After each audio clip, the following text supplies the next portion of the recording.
What happens when one of Hollywood's most respected actors sits down for what should be a routine promotional interview, only to find himself facing off against a host who seems determined to turn the conversation into a personal battleground? Well, you're about to witness one of the most uncomfortable television moments in recent memory, where legendary actor Al Pacino found himself in an increasingly heated exchange that would ultimately lead to him walking off set in the middle of a live broadcast.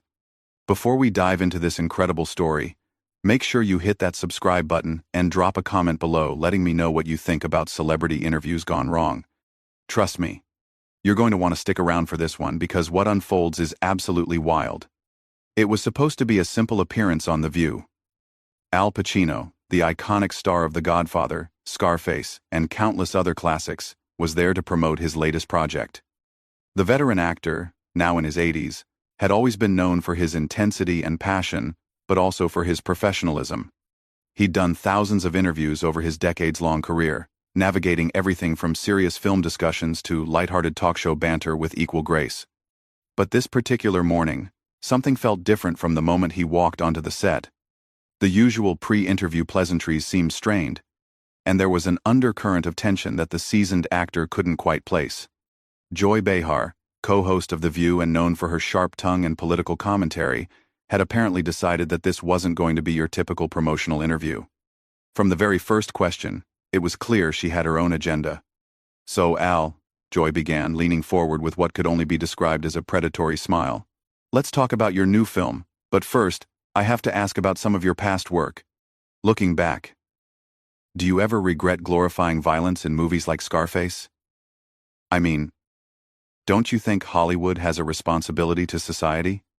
Pacino, clearly caught off guard by the aggressive opening, paused for a moment.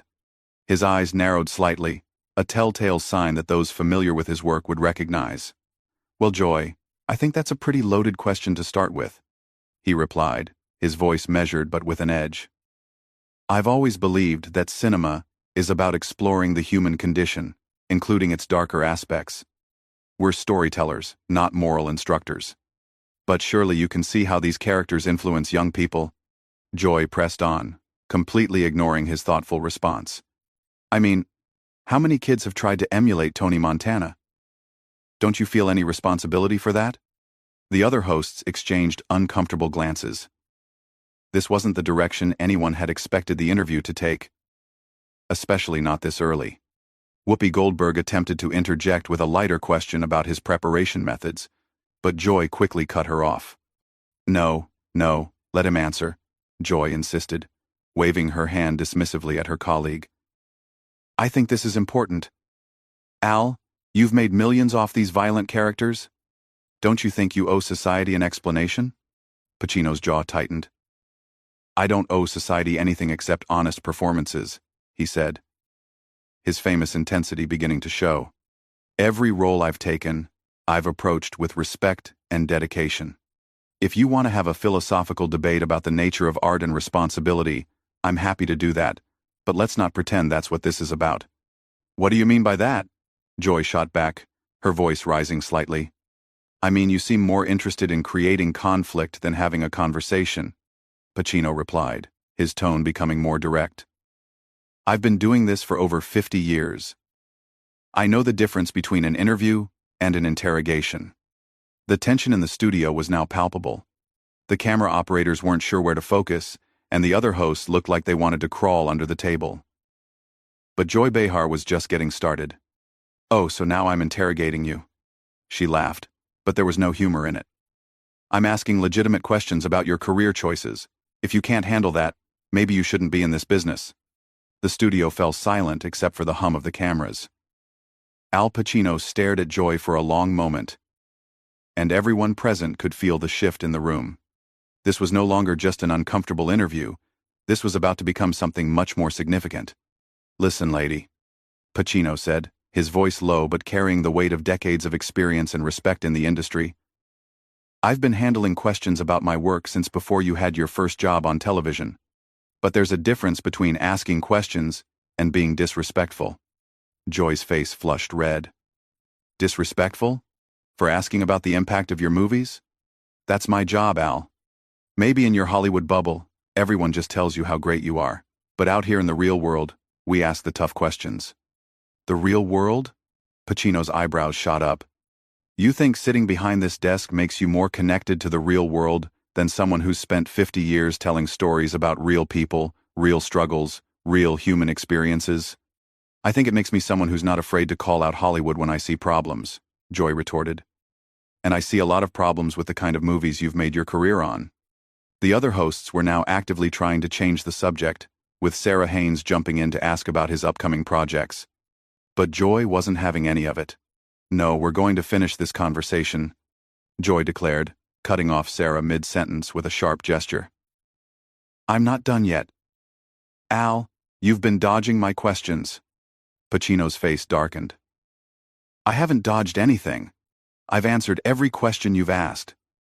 But apparently, my answers aren't what you want to hear. Your answers are just Hollywood speak, Joy fired back. Let me ask you something more direct. How do you sleep at night knowing that your portrayal of drug dealers and criminals has probably inspired real violence? How many people have died because they thought being like Tony Montana was cool? The accusation hung in the air like a toxic cloud. Even for The View, known for its heated discussions, this was crossing a line. Whoopi Goldberg looked mortified, and the producers in the control room were frantically signaling. Pacino leaned back in his chair, but his posture remained tense. That's not just unfair, Joy, that's irresponsible. You're essentially accusing me of being responsible for violence I had nothing to do with. That's not journalism, that's character assassination. Oh, so now I'm assassinating your character? Joy laughed bitterly. I'm asking you to take responsibility for the influence your work has had.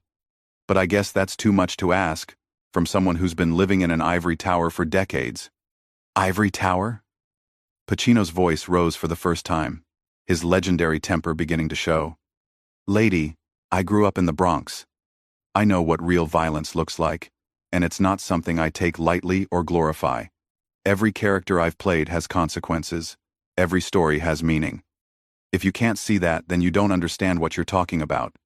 Don't you dare lecture me about understanding, Joy snapped, pointing her finger at him. I've been covering real news while you've been playing pretend for money.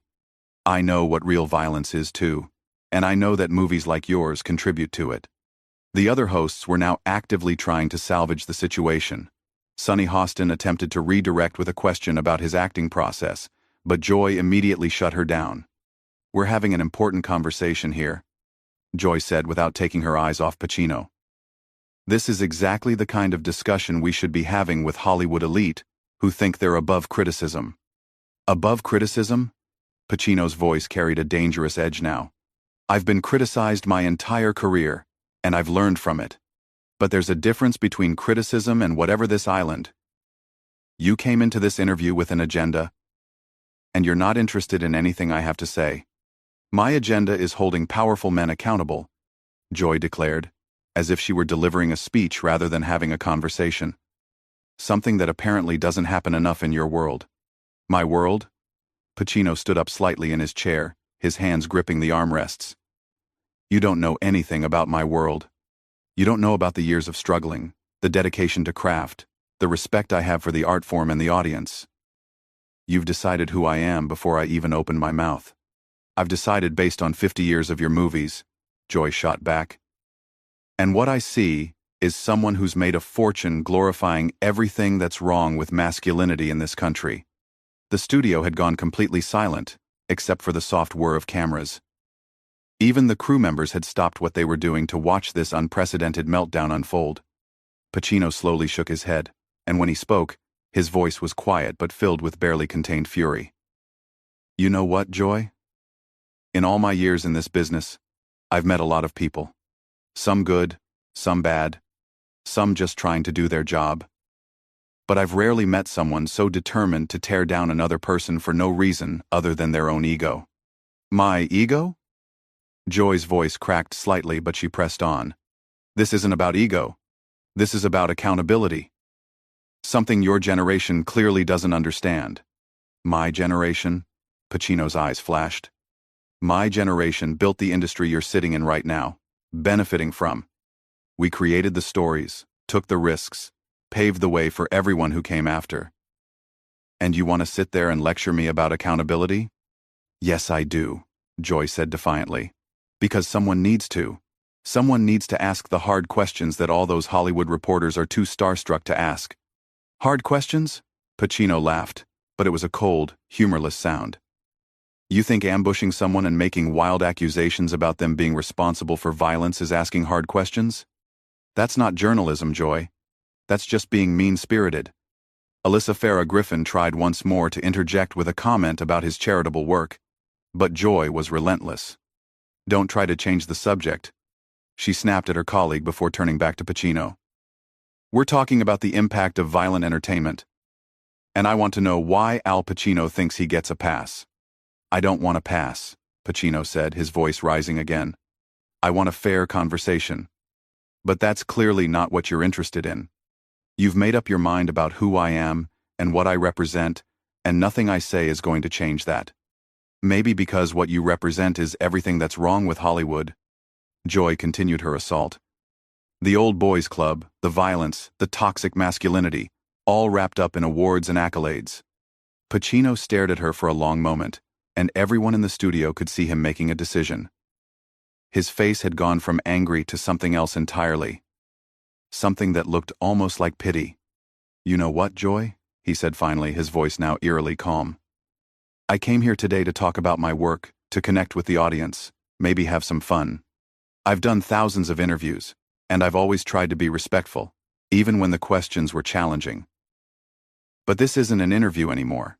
This is what happens when someone gets called out and doesn't like it, Joy said with a smug smile, clearly thinking she had won some kind of victory. This is exactly the kind of entitled behavior I was talking about.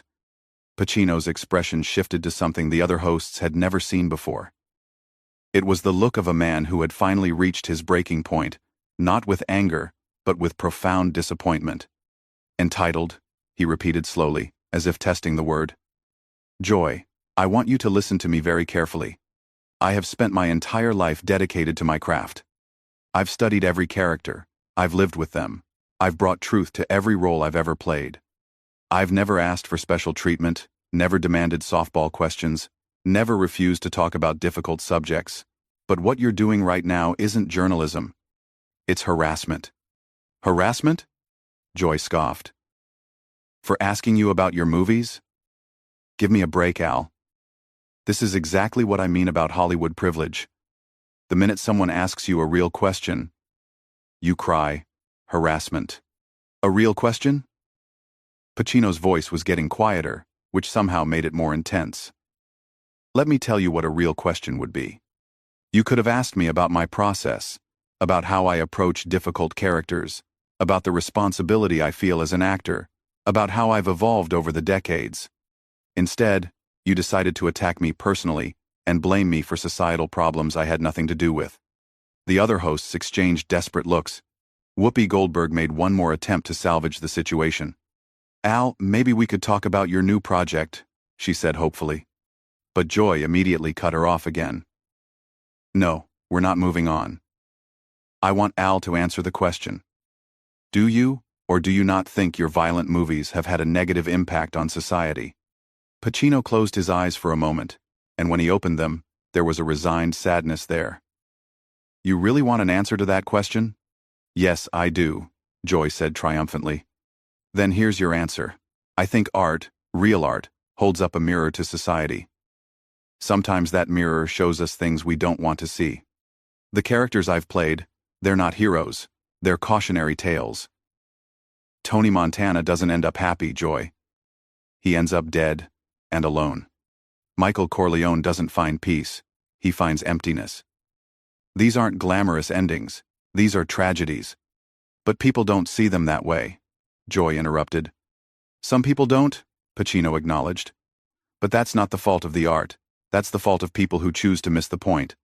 Should we stop telling stories about difficult subjects because some people might misunderstand them? Should we only make movies about puppies and rainbows? Don't be ridiculous, Joy shot back. I'm not being ridiculous, Joy. You are. You're asking me to take responsibility for how other people choose to interpret my work. That's like blaming Shakespeare for every murder committed by someone who read Macbeth. Joy's face was getting redder by the minute. Don't compare yourself to Shakespeare. That's exactly the kind of arrogance I'm talking about. I'm not comparing myself to Shakespeare, Pacino said with forced patience. I'm making a point about artistic responsibility. But you're not interested in understanding that point. You just want to attack. I want honesty, Joy declared. Something that seems to be in short supply from Hollywood these days. Honesty? Pacino's voice finally began to rise again. You want honesty? Here's some honesty for you, Joy. This is the most unprofessional interview I've ever been part of. I've been treated with more respect by paparazzi outside restaurants than I'm being treated here today. Oh, boo-hoo, Joy mocked. The big movie star isn't getting treated like royalty.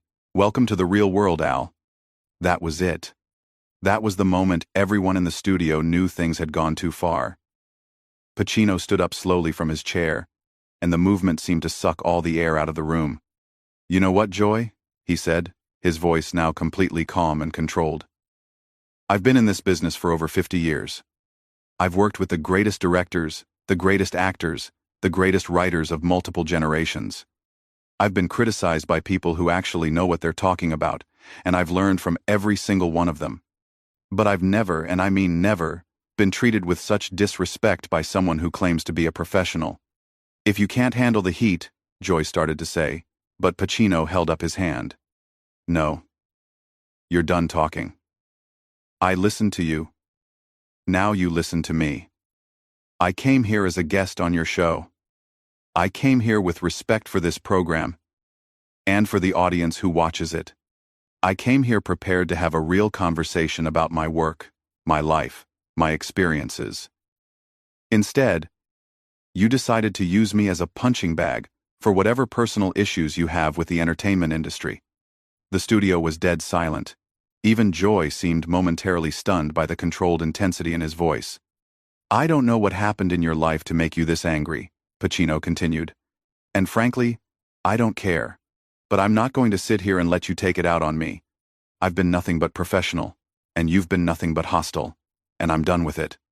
Joy finally found her voice again. So you're just going to run away?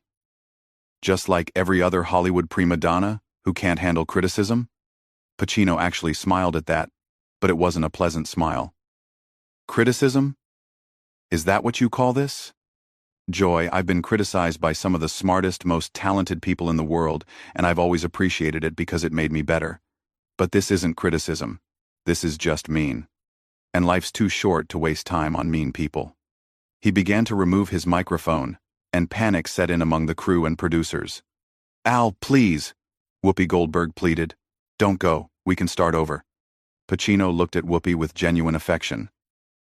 Whoopi, you're a class act. You always have been. But I can't do this anymore. I won't do this anymore. Joy, perhaps realizing that she had pushed too far, made one last attempt to maintain control. Fine. Go ahead and leave. Show everyone what you're really made of. Pacino paused in removing his microphone and looked directly at Joy one final time. You want to know what I'm really made of? I'm made of 50 years of hard work, dedication, and respect for my craft and my colleagues. I'm made of thousands of hours studying, preparing, and giving everything I have to every role. I'm made of genuine love for storytelling and for the people who watch our movies. And I'm made of enough self-respect to know when it's time to walk away from someone who doesn't deserve another second of my time. With that, he handed his microphone to a stunned production assistant and began to walk toward the exit. This is live television, Al.